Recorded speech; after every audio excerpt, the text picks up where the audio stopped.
Bonjour, je m'appelle Benasser Wissam, je suis technicien réseau Helpdesk chez Adamtech et aujourd'hui on se retrouve pour commencer le cours Helpdesk. C'est parti.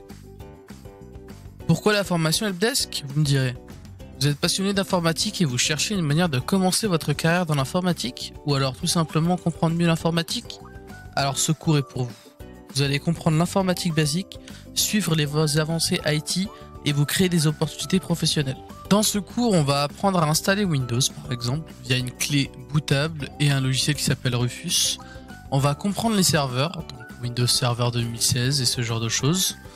On va également comprendre les imprimantes et également leurs utilisations. C'est important de savoir ça parce qu'en entreprise, l'utilisation va varier. Ensuite, on va voir des options minimes de serveurs comme avec le logiciel Ninit qui va nous permettre d'installer sur des postes des logiciels via une image de référence. Et ensuite, on va voir des outils pour faciliter la prise en main. Pour finir, on va étudier l'hardware qui est assez simple comme les composants informatiques, les disques durs HDD, SSD ou d'autres composants comme la carte mère et la carte vidéo. Voilà, merci d'avoir suivi cette vidéo et je vous retrouve pour le cours.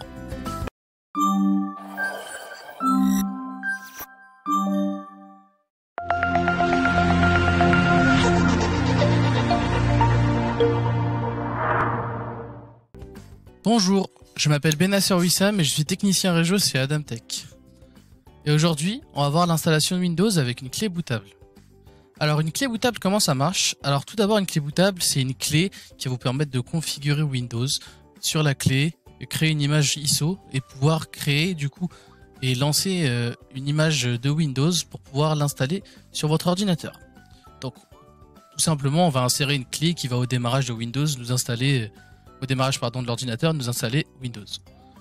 Donc aujourd'hui, on va procéder avec Rufus. Donc Rufus qui est un logiciel qui permet de configurer une image ISO sur une clé USB. Donc on va avoir besoin d'une clé de minimum 5 Go. Et cette clé va être formatée pendant le processus. Donc veillez à ne pas laisser des documents dedans. Donc voilà comment Rufus se traduit à peu près. Donc on va se retrouver dans 2 petites minutes pour le logiciel Rufus. A tout de suite. Alors du coup on se retrouve sur une page Google pour le logiciel Rufus. Donc on va taper Rufus tout simplement. Donc le premier lien, on va cliquer dessus. Donc voilà le site officiel pour Rufus, le logiciel pour la clé USB.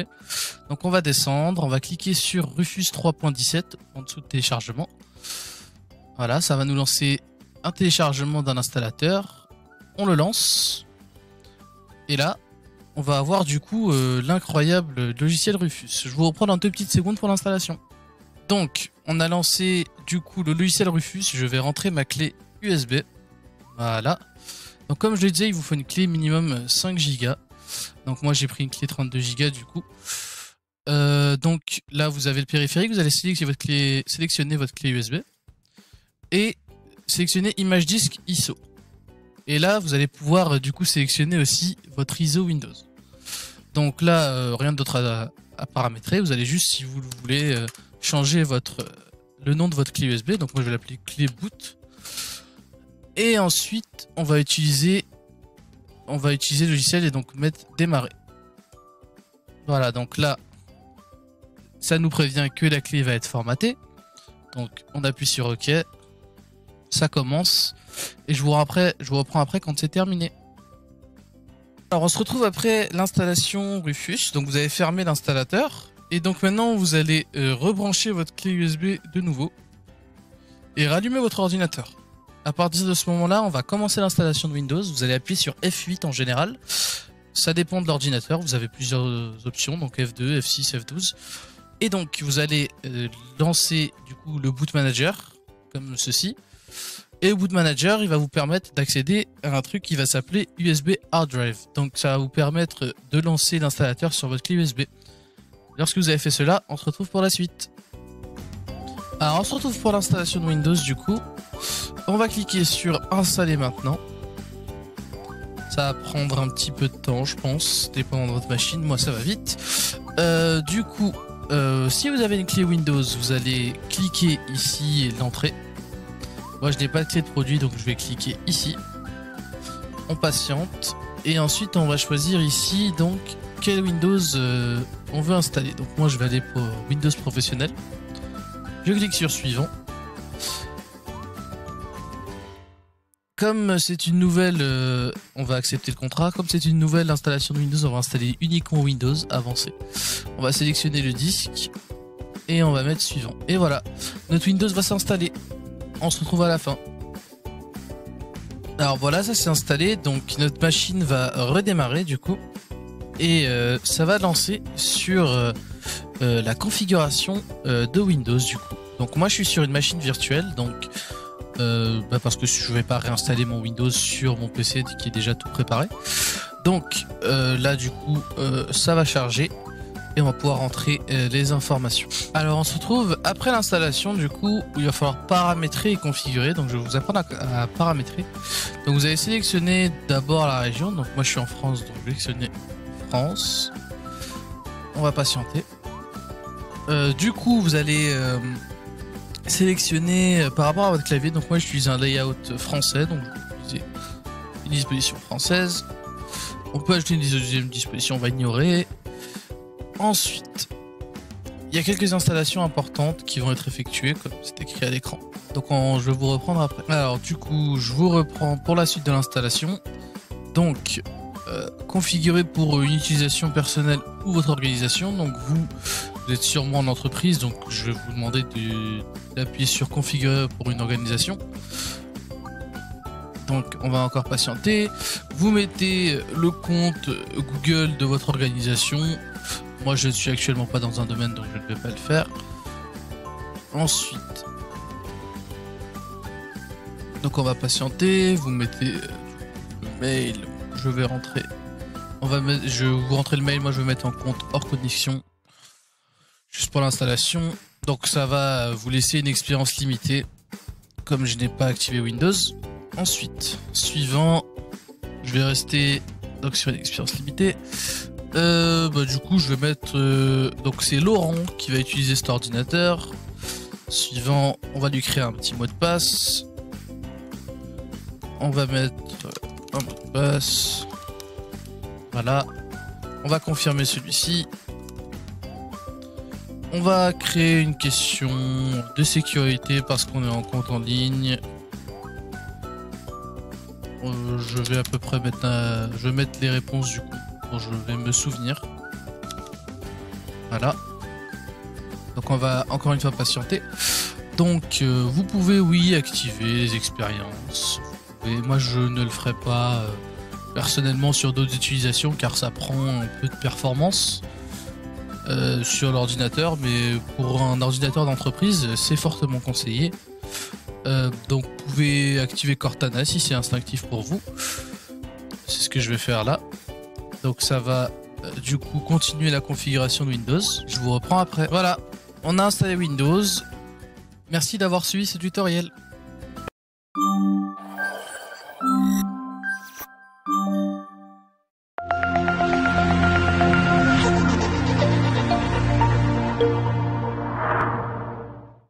Bonjour, je suis technicien helpdesk chez Adamtech, je m'appelle Benasser Wissam et aujourd'hui, on va voir un outil de facilitation.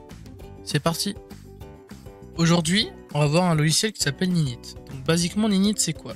C'est un logiciel qui va créer une image de référence pour installer des logiciels et mettre à jour des ordinateurs depuis un serveur. Donc ils sont connectés à un serveur ensemble et ils vont être mis à jour et on va installer des logiciels en même temps sur tous les ordinateurs depuis le serveur. Pour l'installation, vous avez besoin d'avoir un moteur de recherche et on va se retrouver sur celui-ci dans quelques instants. C'est parti. On va donc se retrouver sur un moteur de recherche. Vous allez taper en haut Ninit et donc ça va être le premier site. Vous allez cliquer dessus et vous allez atterrir sur cette page. Donc maintenant je vais vous expliquer pourquoi on va utiliser Ninit plutôt que de faire manuellement ces installations. Donc Ninit c'est vraiment très pratique parce que ici par exemple vous pouvez observer sur le site qu'on va pouvoir cliquer pour choisir les logiciels à installer sur notre référence. Donc notre référence ça va nous permettre d'installer tout en même temps sur tous les ordinateurs. Donc ça va vous faire gagner un temps fou et ça va prévenir l'erreur. C'est-à-dire que vous n'allez pas faire autant d'erreurs que si vous aviez installé manuellement tous les logiciels sur tous les ordinateurs. Alors le fonctionnement du site est assez simple. Donc ici on observe les logiciels. Donc pour créer une référence, on va du coup cliquer sur les logiciels qui nous intéressent. Donc on va cliquer sur Chrome par exemple, sur Zoom, TeamViewer si j'arrive à le trouver, Java, on va dire Python aussi. Et donc une fois qu'on a sélectionné tous les logiciels dont on aura besoin pour Ninit, on va descendre et on va appuyer sur Get Your Ninit. Vous allez avoir une page qui va s'afficher, vous allez enregistrer et là, dès que le téléchargement sera fini, on aura terminé la première partie de ce tutoriel. Merci d'avoir suivi.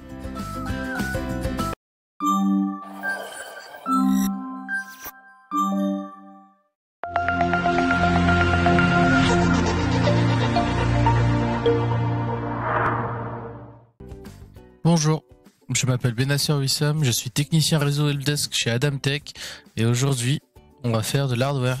C'est parti! Alors dans un premier temps on va voir les composants informatiques. Donc on a du coup le boîtier d'unité centrale qui va permettre du coup de stocker les éléments et d'aérer le tout. Donc on va commencer par la carte mère en bas à droite. Donc la carte mère, c'est une plaque sous forme de circuit imprimé. Elle permet de fixer les composants à elle-même et de les alimenter. Donc on aura le processeur, la RAM, la carte vidéo. Donc on va commencer par le processeur. Le processeur, c'est le cerveau de l'ordinateur. C'est lui qui va effectuer les calculs pour le bon fonctionnement de l'ordinateur. Il y a plusieurs, par exemple, puissances de processeur. Elles sont exprimées en gigahertz, par exemple. Ensuite, on a la RAM, donc ou la mémoire vive, ça dépend comment on l'appelle. Il s'agit d'une mémoire importante, c'est importante pour l'ordinateur, c'est temporairement ce qui va stocker les données d'un programme pour alléger le processeur, et plus vous avez une quantité importante de RAM par exemple, plus votre ordinateur il sera rapide, notamment lorsque vous ouvrez plusieurs programmes en même temps. C'est-à-dire que si j'ouvre une page Windows, j'en ouvre plusieurs et je peux ouvrir quelque chose en arrière-plan, plus j'ai de RAM, moi mon PC va avoir de problèmes à être rapide. Ensuite on a le disque dur. Donc le disque dur c'est une autre sorte de mémoire.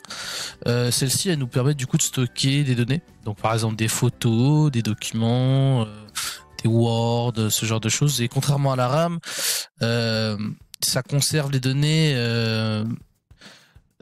temporairement jusqu'à ce qu'on décide de les supprimer, quoi. Aujourd'hui il existe deux types de disques durs. Donc on a les HDD, donc c'est des disques durs mécaniques à plateau. On a des SSD, donc c'est des disques durs qui sont beaucoup plus rapides et beaucoup plus récents. Ensuite on va traiter la carte graphique. Donc la graphique, souvent c'est une carte intégrée à la carte mère. Elle permet la gestion correcte de l'affichage sur l'écran. Donc elle peut être dissociée, elle peut changer de PC, enfin comme tous les composants, mais elle peut être mise en fonctionnement avec une autre carte graphique dépendant de votre carte mère.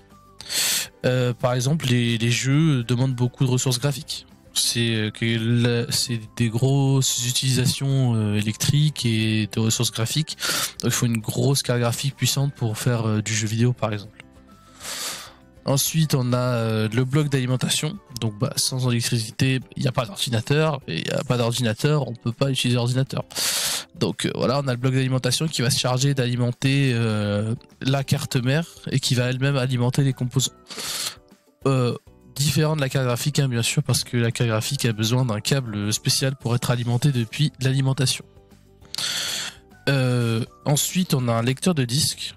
Donc vous voyez, le lecteur de disque en fait c'est ce qui va nous permettre d'insérer un disque et d'être reconnu par l'ordinateur. Donc ce lecteur de disque il est branché en câble par la carte mère. Alors on va commencer du coup par la présentation sur la carte mère. Donc on va se diriger au niveau du numéro 1. Donc le numéro 1 c'est quoi? C'est du coup un chipset. Un chipset c'est quoi? C'est l'endroit où on va venir déposer le processeur. Donc on va ouvrir le chipset, on va poser le processeur et on va du coup locker, comme on dit, le processeur à la carte mère. Donc celui-ci il sera déposé dessus, il y aura un ventilateur de processeur ou un water cooling plus récemment, c'est comme ça qu'on les appelle, les refroidisseurs à eau. Ensuite on va aller se diriger au numéro 2. Donc on peut voir qu'il y a deux slots pour le numéro 2. C'est parce que c'est une carte graphique assez récente et du coup maintenant en 2021 on peut utiliser deux cartes graphiques ensemble. donc c'est vraiment super pratique, ça permet d'avoir plus de puissance, plus de sorties, ça permet vraiment d'avoir une meilleure, par exemple pour les gens qui font des jeux vidéo ou du cinéma, un meilleur rendu visuel, ou par exemple pour ceux qui font du montage, un meilleur rendu vidéo. Ensuite, on va se diriger sur le numéro 3.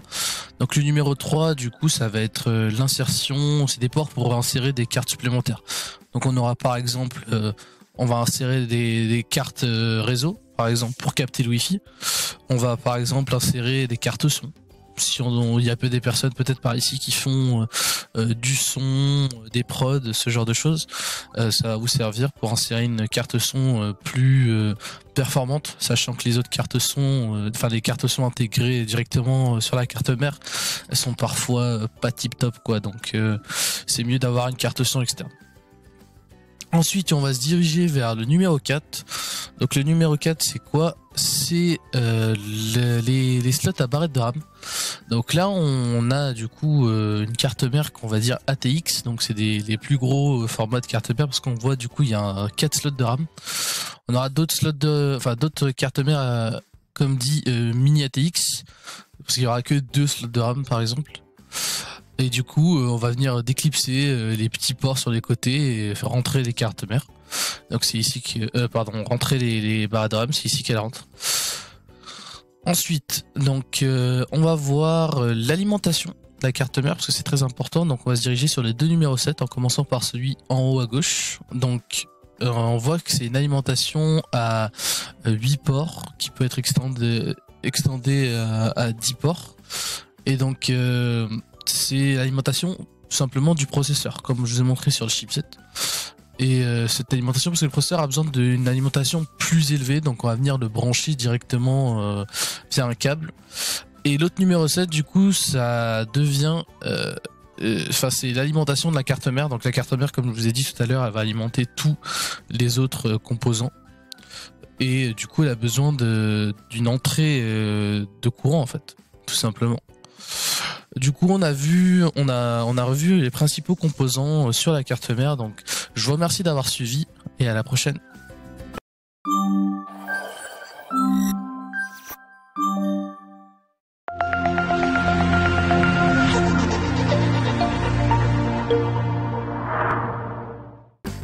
Bonjour, je suis Benasser Wissam, je suis technicien helpdesk chez Adamtech et aujourd'hui, on va voir le dépannage. C'est parti. Vous pouvez voir à l'écran une carte mère NZXT. Donc on va commencer par détecter les principaux problèmes. Donc si l'ordinateur ne s'allume pas, on va vérifier les branchements, tout simplement parce que ça peut arriver d'avoir une erreur bête sur les branchements. Or par ailleurs sur la carte mère on a un pin vert. Donc sur cette carte mère assez récente ça va plutôt être deux gros boutons. Donc un vert et un rouge. Et donc sur cette carte mère du coup si il s'allume tout va bien. Or, si le pin vert ne s'allume pas, on va avoir un problème d'alimentation. Donc ce problème d'alimentation, on va éviter du coup de démonter l'alimentation. On va pas faire les électriciens, c'est pas notre rôle. Donc tout simplement, on va tester avec une autre alimentation. Et si le pin ne s'allume toujours pas, eh bien on va considérer que la carte mère est HS.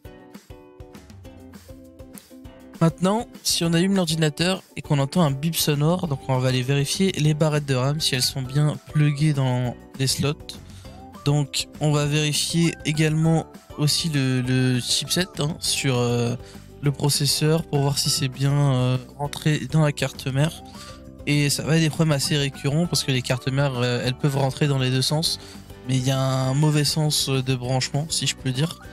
Et c'est un problème assez récurrent avec les cartes mères, donc on va entendre ce bip sonore qui va nous signaler un problème avec les cartes mères. Je vais vous expliquer comment brancher des barrettes de RAM. Donc la barrette de RAM elle va se brancher dans un sens seulement. Donc il y a un petit côté et un grand côté, il faut voir par rapport au slot sur la carte mère. Donc on va ouvrir les petits détrompeurs en blanc comme vous pouvez le voir sur l'écran. Et on va venir glisser la barrette et appuyer dans le sens de la carte mère. Vous allez entendre un petit clip qui va du coup nous indiquer que la barrette de RAM est bien rentrée dans le slot. C'est tout simple. Maintenant on va avoir un autre problème, c'est si sur l'écran il n'y a rien affiché, donc on va encore vérifier les branchements côté écran et côté carte graphique. Donc s'il y a toujours un problème, on aura un problème de carte graphique, comme c'est assez récurrent. Du coup, ce que vous allez faire, c'est tout simplement changer de carte graphique pour tester. Vous savez que du coup la carte graphique que vous avez changée, elle fonctionne. Et on va pouvoir confirmer que si vous avez quelque chose d'affiché à ce moment-là, c'est que c'était vraiment un problème de carte graphique, elle était HS. Sinon, on va avoir un problème peut-être avec l'alimentation. Donc en fait, les cartes graphiques récentes, elles ont besoin d'être alimentées directement par un câble de l'alimentation. Donc on peut aussi considérer que le boîtier d'alimentation est HS. Alors tout simplement maintenant, si vous avez un problème au démarrage de l'ordinateur, donc l'ordinateur démarre, vous avez un message d'erreur, quelque chose, vous allez vérifier si vos câbles SATA sont bien branchés, si votre disque dur est bien alimenté. Et ensuite, si ça fonctionne toujours pas, vous allez démarrer l'ordinateur avec l'option F8 ou F6 et ça va vous ouvrir cet outil que vous voyez à droite et vous allez demander à dépanner Windows. Donc des fois, le disque dur va avoir du mal à boot, donc on va avoir besoin de manuellement s'en occuper avec du coup le Windows Boot Manager. Des fois aussi également on va avoir un problème avec la version de Windows, et donc avec ça je vais vous inviter à regarder la vidéo installer Windows qui va vous permettre de réinstaller Windows directement sur un nouveau disque dur. Alors on va finir avec un problème assez récurrent. Donc des fois vous allez allumer l'ordinateur et l'ordinateur va s'allumer normalement et d'un coup tout va s'éteindre. Donc c'est un problème qui est assez récurrent, comme je vous ai dit, c'est un problème de processeur. C'est-à-dire que le processeur surchauffe tellement que l'ordinateur doit s'éteindre par sécurité. Donc en général c'est soit parce que le chipset est poussiéreux, très poussiéreux, et en général c'est également parce que il faut que vous changiez la pâte thermique, comme vous pouvez le voir. À l'écran, c'est des pâtes thermiques assez vieilles et du coup il faut changer la pâte thermique. Du coup, comment changer la pâte thermique? Il vous faut simplement de l'alcool ou du dissolvant pour essuyer la pâte thermique ancienne. Vous avez simplement à appliquer l'équivalent d'un grain de riz sur le processeur pour remettre du coup le ventirad dessus. Voilà, merci d'avoir suivi cette vidéo. À la prochaine.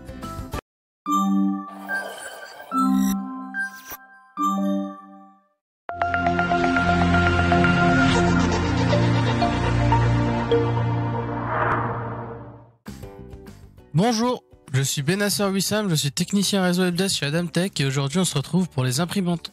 C'est parti. Alors les imprimantes dans le temps, elles sont passées par deux systèmes de connectique assez généralisés. Donc on avait le port LPT, comme vous pouvez voir. Donc c'était un port qui était très utile à l'époque parce qu'on n'avait pas vraiment de solution pour la connectique. Donc aujourd'hui il est obsolète parce qu'il a été remplacé par le port USB. C'est vraiment une solution universelle et c'est une solution qu'on va retrouver sur absolument toutes les imprimantes. Avec le temps, on a commencé à utiliser des câbles RJ45 ou le Wi-Fi pour transmettre l'impression via le réseau. Donc c'était des solutions qui permettaient de se séparer des câbles. Pour l'un, par exemple pour la Wi-Fi, c'était vraiment très intéressant de pouvoir se séparer du câble, de pouvoir mettre l'imprimante à peu près n'importe quel endroit sans avoir de problème de câble. C'était vraiment une solution qui permettait... certes, c'était un peu plus lent, mais c'était vraiment novateur. Et ensuite, on a commencé à utiliser des câbles RJ45 et ça a fluidifié la transmission de fichiers pour l'imprimante et ça permettait d'imprimer plus vite.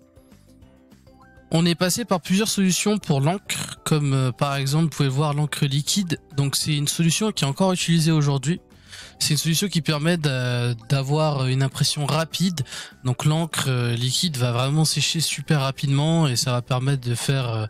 à l'époque par exemple ça permettait de faire des économies parce que c'était une solution pas chère. Aujourd'hui le problème c'est que on a la solution laser qui va venir détrôner la solution liquide parce qu'on va avoir sur le long terme un résultat qui va être plus intéressant économiquement parlant et aussi sur le papier, donc ça va durer plus dans le temps. Alors les imprimantes, elles ont des aspects différents selon l'utilisation. C'est-à-dire que pour des petits bureaux, on va avoir une imprimante vraiment petite qui va permettre d'imprimer lentement, mais qui va être efficace pour un petit nombre de personnes. Ensuite, dépendant de l'utilisation, comme je vous ai dit, pour un grand bureau, on va privilégier plusieurs imprimantes, plusieurs grandes imprimantes. Le problème avec ces imprimantes-là, c'est que économiquement parlant, sur le long terme, c'est pas intéressant. parce qu'on a du coup les imprimantes qui vont être généralisées, qui sont assez grosses. Elles vont être très peu coûteuses sur le long terme.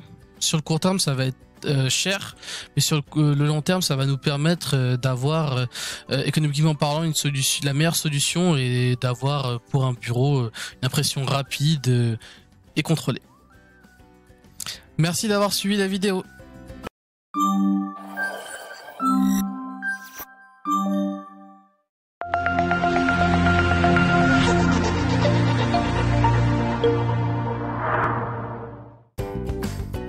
Bonjour, je suis Benasser Wissam, je suis technicien réseau helpdesk chez Adamtech et aujourd'hui on va voir la vidéo imprimerie partie 2. C'est parti. Alors dans cette vidéo on va voir les termes les plus importants quand on parle d'imprimante et quand on veut choisir une nouvelle imprimante. Donc on va voir le meilleur choix économique pour chaque utilisateur. Donc on a d'abord des critères, donc la taille du papier qui va être importante selon le type de notre utilisation pour l'imprimante. On a le type de papier, donc soit des papiers épais, par exemple des papiers Canson. Enfin, on va pas imprimer avec du papier Canson, mais c'est un peu pour vous donner l'idée. Le type de papier, c'est très important également parce que si on veut imprimer des certificats, par exemple, bah, ça va être très important de ne pas avoir un papier régulier. Donc ensuite, on a aussi la vitesse d'imprimerie qui va donc être importante selon votre utilisation. Par exemple, si vous avez besoin d'imprimer un contrat très rapidement, vous êtes une grosse entreprise, vous avez besoin d'imprimer des contrats pour vos fournisseurs, ce genre de choses, ça va être très important d'imprimer assez rapidement. Et la vitesse de scan, si vous avez besoin de scanner, de numériser certaines choses. Alors le duty cycle, traduit littéralement en temps de vie, ça va être une notion très importante parce que du coup on va comparer par exemple là, dans cet exemple, une grosse imprimante et une petite imprimante. Donc le duty cycle va s'appliquer sur ces imprimantes. Donc pour la petite imprimante, on va dire que par mois, on vous donne un exemple, elle peut imprimer 500 fois par mois. On va dire c'est un exemple. Pour la grande, on va dire qu'elle va pouvoir imprimer 1000 fois par mois. Et donc, si on dépasse ce seuil d'imprimerie, on va du coup réduire la durée de vie de l'imprimante. Et du coup, la notion de duty cycle, c'est une notion basique en imprimerie. Et du coup, c'est très important. Un autre point assez important, donc la qualité d'impression. Donc la qualité d'impression, c'est similaire à la qualité de résolution pour les photos. Donc, plus on aura dpi, donc points par pouce, mieux ce sera. Donc c'est-à-dire que pour point par pouce, je vous expliquais, sur 5 cm par exemple, on va dire qu'on a 5 points. Et plus on aura de points, mieux ce sera. Niveau qualité, on aura une impression qui sera de meilleure qualité. Donc la mémoire de l'imprimante aussi, c'est un critère important parce que ça va permettre de savoir à quel point on peut automatiser une imprimante et mettre en file d'attente des tâches. C'est-à-dire que j'ai envie d'imprimer par exemple une photo, et j'ai envie de mettre plein d'impressions derrière, c'est-à-dire que j'ai besoin d'imprimer mon CV, une lettre de motivation, ce genre de choses, des choses très importantes. Est-ce que je peux automatiser ces tâches et dire à l'imprimante j'ai besoin de faire ça, ensuite cela, et c'est un critère qui s'appelle la mémoire de l'imprimante. On a aussi un autre critère assez important, c'est l'impression des deux côtés. Ça peut paraître basique, mais c'est un critère assez compliqué parce que il n'y a que les imprimantes récentes qui ont cette fonctionnalité. Alors la notion qu'on va aborder, la dernière notion qui va être la plus importante, ça va être la notion de rentabilité, donc cost efficient en anglais. Donc on va voir plusieurs facteurs. Donc, on a 3 facteurs principaux. Il y a le prix de base de l'imprimante, le prix de l'encre et combien de pages on va pouvoir imprimer. Donc je vous ai fait un petit tableau explicatif. Donc les termes et les valeurs ne sont absolument pas réels, hein, c'est juste vraiment pour expliquer. Donc on a l'imprimante A et l'imprimante B. Donc A qui est censé représenter l'imprimante pas chère, un peu cheap, low cost, et l'imprimante B, une bonne imprimante un peu chère, on va dire. Et donc on va voir que les prix de base, on va être à 200 sur l'imprimante A et 400 sur l'imprimante B. Par contre, en prix de l'encre, on va se retrouver à être à 70, on va devoir payer 70 € sur 3000 papiers. Alors que pour la B, on va être à 100 sur 5000. Pour le prix du papier aussi, pour la A, comme elle est certes moins chère, mais le papier va se retrouver à être moins rentable sur le long terme. Et du coup, on en vient à la conclusion du coup que sur un an, on a 2400 euros pour l'imprimante A et 2200 pour l'imprimante B. Donc on a donc un exemple de faux cher, c'est-à-dire que on a l'imprimante qui est censée être la plus chère, qui va nous être plus rentable sur le long terme et même sur 3 ans, comme vous pouvez voir avec les valeurs. Voilà, merci d'avoir suivi la vidéo.